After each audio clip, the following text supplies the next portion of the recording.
is life. Yeah, it is magic because every day we get to create a new life. Every day we get to figure out who we are. Every day we get to tune our vibration, and in tuning that vibration, we have the opportunity to have a whole new experience, one like we've never had before.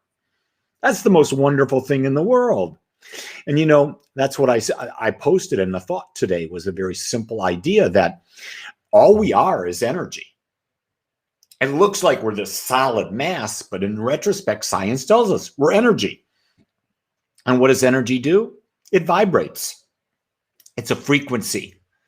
Energy is a frequency. And so the frequency in which we operate determines our experience. It attracts to us, it repels from us. And we have the opportunity to change that frequency. We don't realize it, but here's what changes it: our beliefs. Our beliefs that we have consciously and unconsciously adjust the dial of the frequency that we are, which determines what comes back into our life. So the beauty of it is, you want to know what your frequency is, just look at what your life is demonstrating. And if it's not demonstrating what you want, then it's time to shift that frequency. How do you do that? You build a new belief. Do you have to dig up the old belief? No, you don't. Contrary to psychology, or psychiatry, you don't have to dig up the old belief. If something is not working, create a new belief in that area where you want to see a different experience. And a belief is what? You've heard me say this 1,000 times, or maybe you haven't heard me say it ever, but I'll say it right now. A belief are your thoughts, your words, your feelings, and your actions that are aligned toward a specific result, held persistently and consistently, consciously or unconsciously. So after all that, what is the key thing that I want to say here? Our beliefs become our habits. And our habits of thinking, our habits of being, create the frequency in which we operate. And we don't even realize we're operating on that frequency because it's a habit. So what do you got to do? You change your habits. You create a new habit. One of the things that I remember really clearly is that I learned at a young age that in order to replace a habit, you got to start a new one. And the habit that I'll talk about today is when I was 33 years old and I became a father for the first time. I at that time had a habit of smoking. Yep, me had a habit of smoking. But I remember carrying my little guy out and I was smoking a cigarette. And I said, whoa, this is not the image I want to be a father, have as a father toward my son. This is not what I want him to see. So I quit smoking that very day, that very moment. Now, here's what's interesting about that. I replaced it with running. I picked something that I knew would be diametrically opposed to the habit that I was giving up. And so I became a runner. And I succeeded. And I have found that when you get rid of a habit, you create a void in your life, a void in your personality. And you got to put something in there. So I don't know what habits you want to change right now, but I'm sure there are habits you would like to have different habits, I'm sure. But you just got to create a new one. And you got to do something that's meaningful to you. You know what I'm saying? It's got to be meaningful to you. If it's not meaningful to you, you're not going to stick with it. If being healthy is not a habit, you're not going to make a change. You're going to continue to be unhealthy. If you don't see that what you eat is affecting your body and you don't really care because you're young and it hasn't had that impact, well, that's sort of interesting.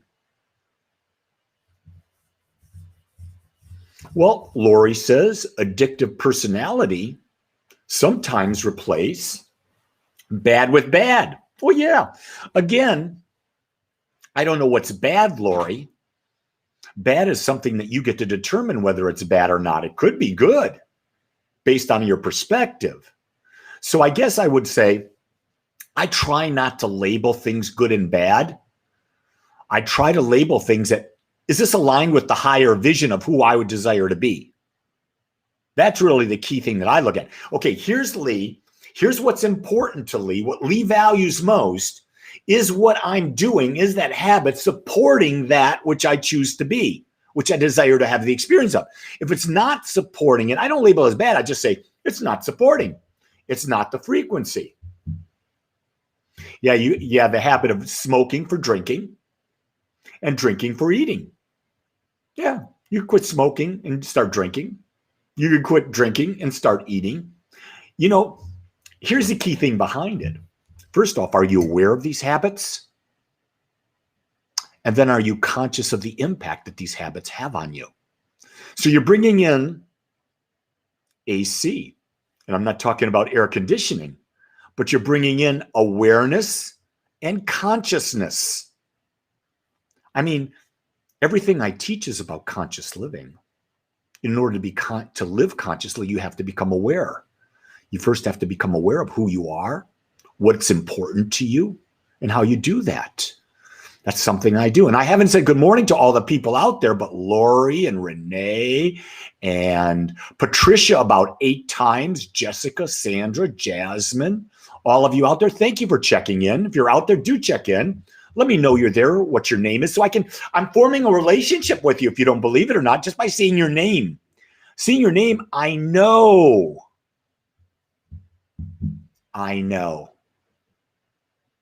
I started heavily reading metaphysical books and it replaced my drinking and smoking.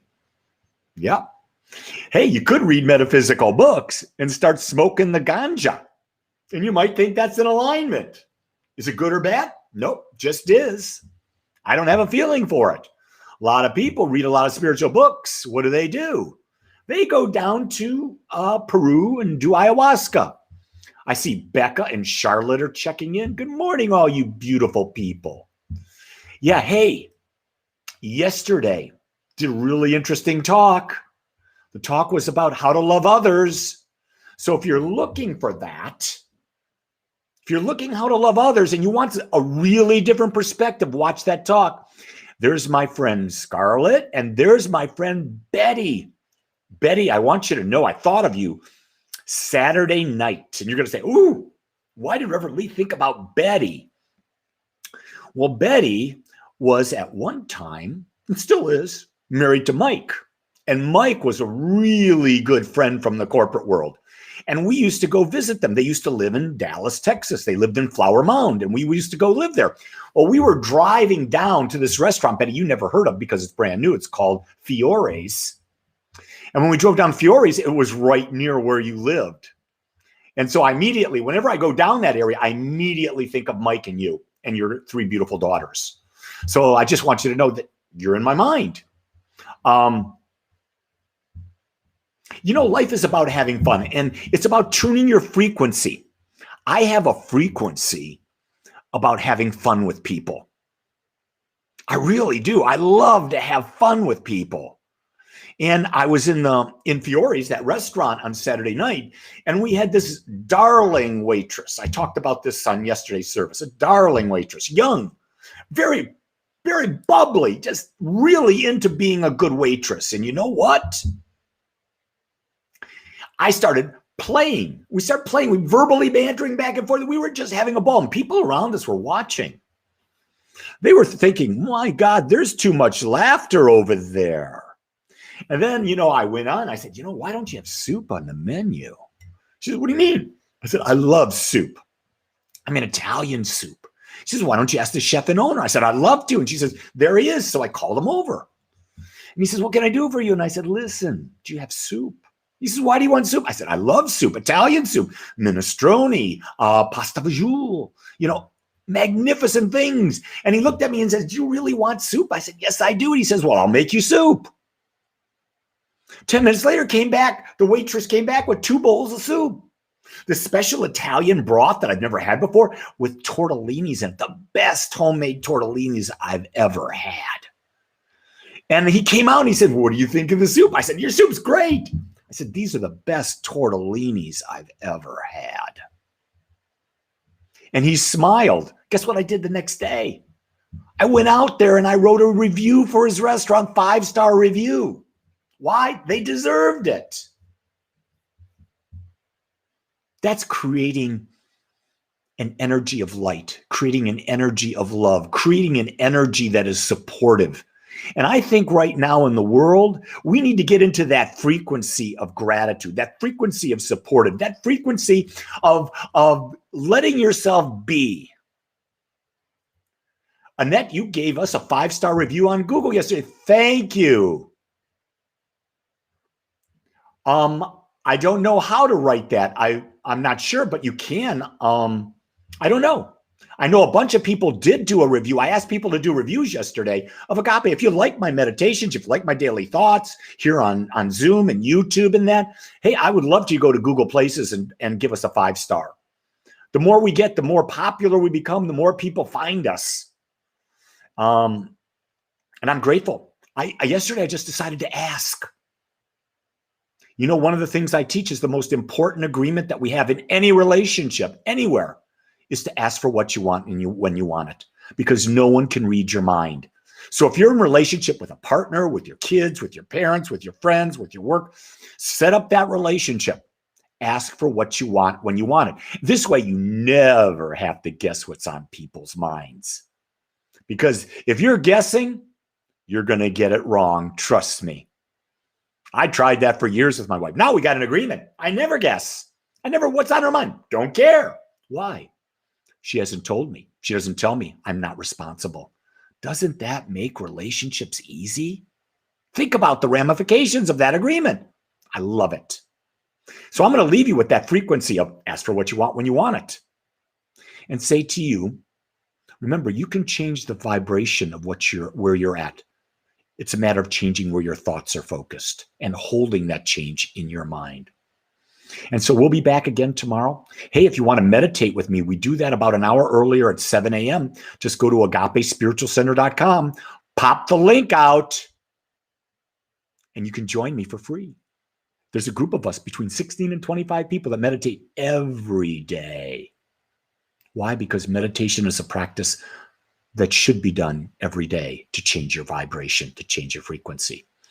Hey, everybody, if no one tells you this today, I want you to know I love you and I accept you just like you are. Go create a great day. Aloha.